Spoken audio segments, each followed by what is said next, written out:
You want to learn Korean, and then you see Hangul, and maybe you think, is this a letter or a drawing? Can I really read this? Hi everyone, I'm Young Sam, your daily Korean teacher. Maybe Hangul still looks like symbols to you, and some students even tell me, I learned Hangul, Young Sam, I learned, but I still stare at one Korean syllable forever before I can read it. If that sounds like you, please stay with me.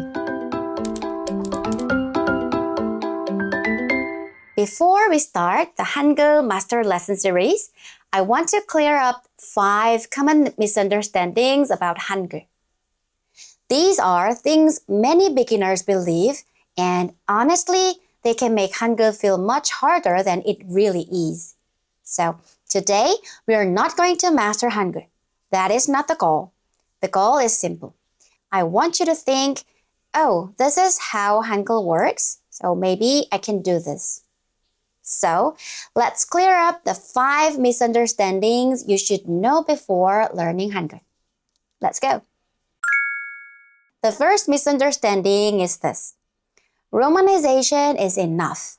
If I can read Romanization, I can learn Korean. Well, yes, Romanization can help you at the very beginning.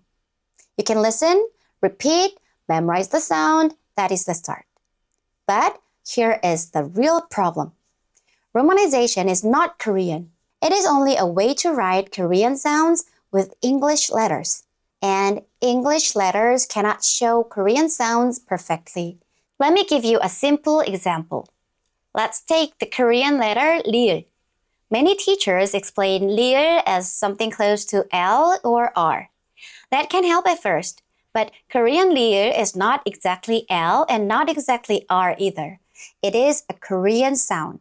So in romanization, sometimes 리을 is written as R and sometimes it's L. And beginners often think, why does it keep changing? I get it, that is confusing, but 리을 is not random. The problem is romanization.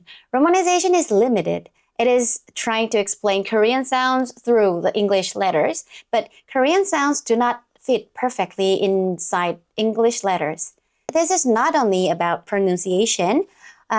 Later, when you learn Korean grammar, romanization can make things feel even more confusing, like 받침, particles, verb changes, sound changes, linking rules, and these things become much clearer when you can actually see Hangul. Because Hangul shows how Korean is built. Romanization can help you start, but it cannot replace Hangul. You can use it as a small helper in the beginning. But if you keep depending on it, Korean may start to feel like a long list of sounds you just have to memorize. And that is exhausting. So here is the key idea. Romanization can help you start, but only Hangul can help you understand. The second misunderstanding is this. If I know Hangul consonants and vowels, I can read Hangul right away. This is half true. Of course, you need consonants and vowels. You need to know 기역, 니은, 디귿, the consonants, and you need to know 아, 야, 어, the vowels. The part is important, but knowing the letters does not always mean you can read real Korean words smoothly. Why? Because Hangul is not written like English. In English, letters go in a line, left to right, one after another. Of course, English pronunciation is not easy. Phonics can be hard too, but the letters line up. But Hangul is different. Hangul has one more thing you need to understand. Syllable blocks. This is the key. Hangul does not just put 기역, 아, 니은 in one straight line. Hangul puts them together inside one block. 기역 plus 아 plus 니은 becomes 간. That is one syllable block. So think of it like this. Consonants and vowels are the ingredients, but the syllable block is the recipe. This is why some beginners know the letters, but real Korean words still feel hard. They learned the pieces, but they did not learn how the pieces fit together. I had a student like this. She learned Hangul from YouTube. She knew the basic letters. Actually, she knew them. But when she saw real Korean words, especially words with 받침, it felt really hard for her. So the problem was not the letters, but she just didn't know yet how the letters come together inside one syllable block. So I explained the basic syllable block idea and 받침 very simply. Then suddenly it clicked. She said, "Oh, now I finally understand what kind of writing system Hangul is." And that is the point. Hangul is not just something you memorize. You need to see how it works. And in the next Hangul master lesson, we'll go through the 6 basic syllable block patterns and we're gonna do it step by step. But for today, this is the part I really want you to remember. Consonants and vowels are ingredients. Syllable blocks are recipe. You have to know the recipe and follow it. Once you see and understand the recipe, Hangul starts to make sense. The third misunderstanding is 받침 is just the last consonant. And I understand why beginners think that. 받침 is the consonant at the bottom. For example, look at 간 again. You have 기역 and 아, and then 니은 sits at the bottom. So it's easy to think 받침 is just the last consonant, but not exactly. 받침 is not just the consonant sitting at the bottom. 받침 is the final sound position inside a syllable block. Korean syllable can have a beginning sound, a middle sound, and sometimes an ending sound. 받침 is that ending sound. So it is not just a shape, it has a job. And this is why 받침 feels difficult at first. When 받침 appears, the word can look more complicated. The sound can feel different, and sometimes the same consonant feels different at the beginning of a syllable and at the bottom of the syllable. For example, 기역 in 가 and 기역 in 악, same letter, but the mouth handles it differently. 받침 can also connect to the next sound. That is where rules like linking rules come in. Many beginners say, consonants and vowels were okay, totally okay. It was easy, but 받침, I hate them. So if 받침 feels scary, you're not alone. I'm gonna be with you. You do not need to master every 받침 rules today. Once you understand syllable blocks, 받침 becomes less strange. And later, when you learn pronunciation rules, you'll think, oh, that is why it sounds like this. So for now, just keep this in your mind. 받침 is not a monster. It is the final sound position. The fourth misunderstanding is this. Korean handwriting looks different from textbooks, so I have to memorize every handwriting style. This is a very real worry. When you first learn Hangul, you usually see clean textbook fonts. Everything is neat, the lines are clear, the letters are balanced, the blocks look pretty, and then you see real handwriting on a whiteboard, on a note, like on a sign, and suddenly you think, why does it look so different? Did I learn it wrong? No, you did not learn it wrong. Real handwriting is just different. People write differently. Some people write fast, some people write very neatly, and some people write like they are running away. And yes, one letter can look different depending on the person. For example, 치읓, there are different ways to write it. The top stroke can look different. The shape can change a little, but to a Korean person, it still looks like 치읓. But to a beginner, it can look like a totally different letter. So you may think, do I need to memorize all of this?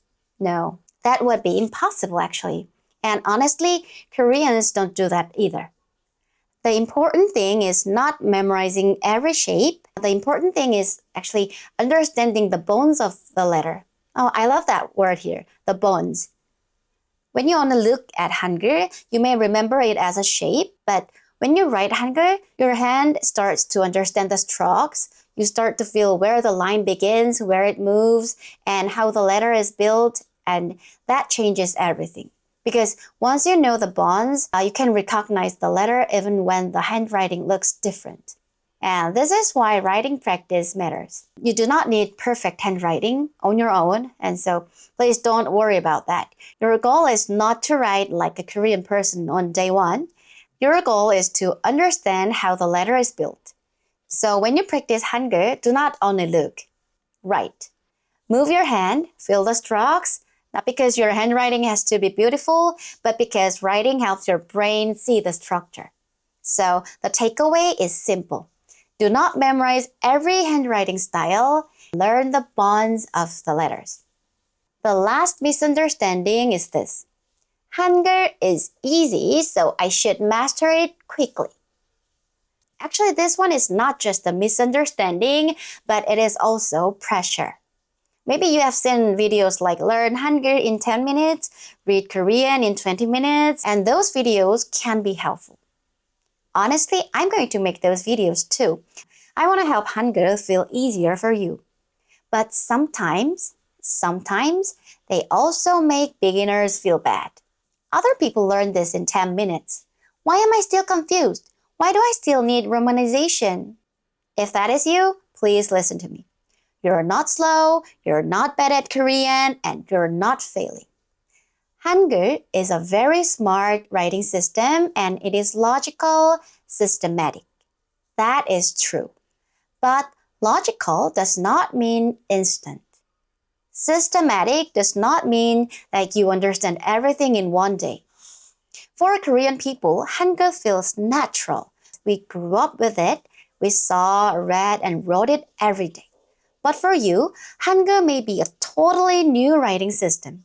So at first, it may look like drawings or symbols or cute little shapes that refuse to make sense. So if it feels hard, that makes sense. Some letters may feel harder than others too. But here is what I really want to say. Hangul is easy, but not easy like you magically know it right away. Hangul becomes easier when you understand how it works. And that is the important part. You do not need to master Hangul in one day. First, let your eyes get used to it. Then let your mouth practice the sound. Then let your hand write the letters. Then meet the letters again inside the words. Slowly, again and again. That is how it becomes yours.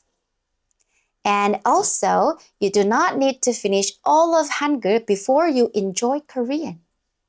You can practice listening, speaking, and learn simple words and expressions. You can do them all together. But the more comfortable you get with Hangul, the more Korean will open up. One day, you will read a real Korean word without romanization. Korean sentence will stop looking like drawings. They will start looking like sound. And that moment is really fun. If you remember only one thing in this video, remember this. Hangul is easy not because it is instant. Hangul becomes easier when you understand how it works. Take your time, get familiar with it, and Hangul will start to feel doable. So, today we cleared up 5 misunderstandings about Hangul. And maybe they look like 5 different problems. Romanization, consonants and vowels, 받침, handwriting, and the pressure to master Hangul quickly. But actually, they all point to one thing. Hangul has a system. Once you understand that system, Hangul starts to make sense. And that was the goal of this video. Not to master Hangul completely, not to read every Korean word perfectly, but to think you can do this. In the next Hangul Master lesson, we'll learn the 6 basic syllable block patterns together. I'm sure that this is the most important part of Hangul, the key. And I truly believe this will change how you see Hangul. Before you go, tell me in the comments, what was your biggest misunderstanding or hardest part of Hangul for you? I read your comments and I'd love to collect your questions and make another video for you later. If this video helped you, please like this video, subscribe to Youngsam Korean, and I'll see you in the next lesson. Let's make Hangul yours, one step at a time.